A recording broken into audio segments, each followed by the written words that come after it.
pembinaan bibit cabai jenis akar bersama Bapak M. Yahya, masyarakat Monmata.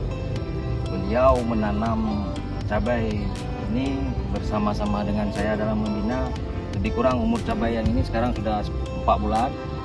Jadi mungkin tunggu dalam 20 hari atau 15 hari lagi cabai ini sudah bisa kita panen.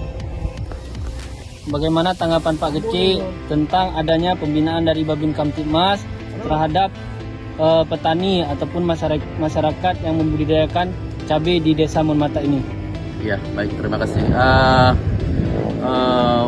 Untuk kehadiran Babin Kamtibmas di Desa Monmata sangat aktif dan sangat membantu masyarakat, khususnya adalah masyarakat petani Rempu Community cabai ini.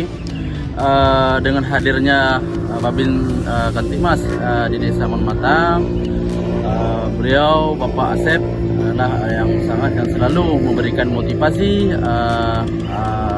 dukungan kepada petani yang ada di Desa Monmata, terutama cabai ini untuk ketahanan pangan di Desa Monmata.